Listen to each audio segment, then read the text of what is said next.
I think Jonathan is a very different person. He's a real transformational leader.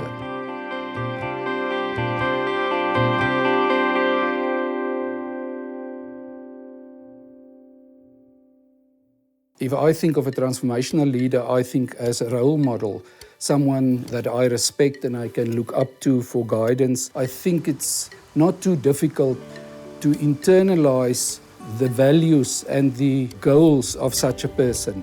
And that in itself is what makes us change agents at the institution, because Jonathan is such an inspiring leader, and with his vision, he make it easy for us to follow and assist in the transformation process. He takes himself off of his pedestal of being Vice-Chancellor of the university and say, listen, I'm just a teacher. We're all in this together, building a better South Africa. Because of his openness, he has a way of getting to every corner. It is helping the whole community to actually start operating that way, caring about people. People are scared of universities, but with Jonathan, he will make you feel like a university, it's your kitchen. It really is about love as opposed to regulatory and administrative and managerial kinds of stuff, which are necessary, but are really, for me, secondary to the heart of the leader. I invest quite heavily in a few projects that I think are strategic to turning around the university, both on the human side and then my other ambition, as you know, on the academic side.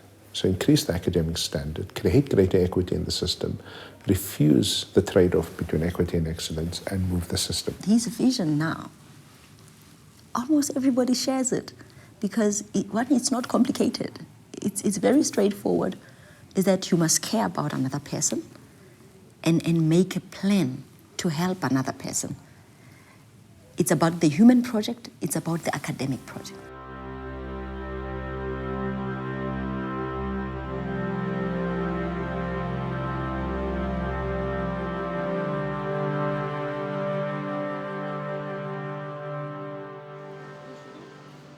The rates incident was a terrible trauma for the university, in that what was already an underlying black-white tension in every social sphere at the university came to a head, with this terrible attack. We focus and use the opportunity, to really focus on the institution as a place that needed to transform deeply in terms of what we now call the human project, our human understandings of each other and ourselves. In his inaugural speech, I'll never forget it, addressing the rates issue.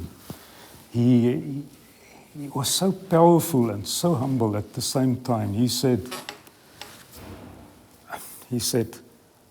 I'm forgiven, therefore I forgive. Since Jonathan arrived, one of the most important things that have been transformed at the institution is the academic diversity and the academic intellectual transformation. I must be honest, an unbelievable joy out of seeing people develop, find their talent, find their space. I still think the biggest problem, we underestimate the capacity of our people. I'm telling you now, we underestimate the capacity we have for greatness as a country, because I have seen it.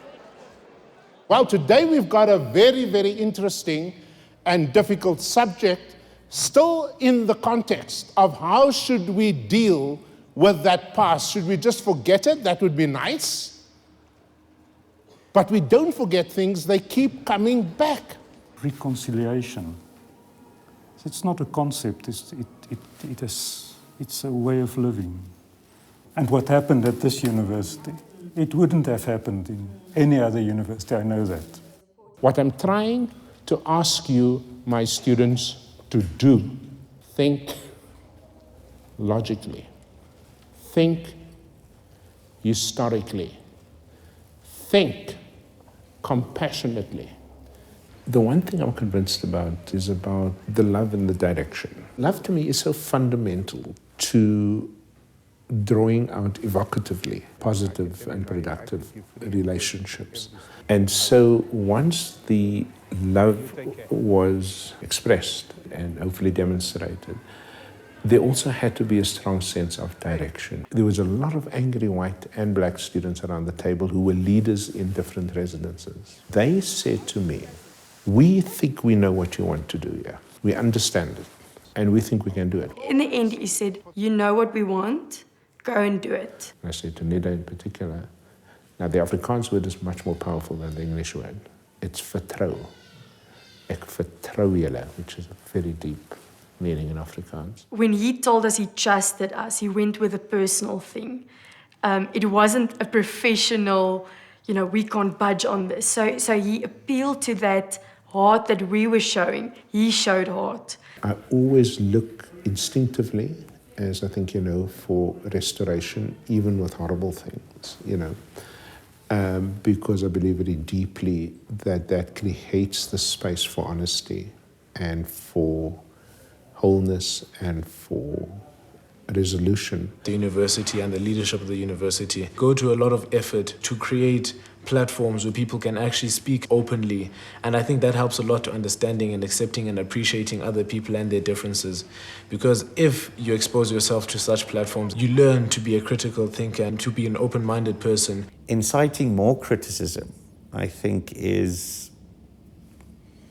an important component for an inspirational, leading by example, extraordinary leader like Jonathan. If you believed that what you were doing was the right thing, you absolutely do not deviate. I think that 80% of the people at the institution who were here when he came today is full behind him and moving in the direction of a transformed 21st century university, which will be a world-class university recognized for academic excellence. Now, in talking about leadership, as you know, whether it's on campus or in the country, I always make the point, whether it's Nelson Mandela or little people like us here, it cannot be a perfect leadership, but it's got to be an honest leadership about what we can do and what we can't.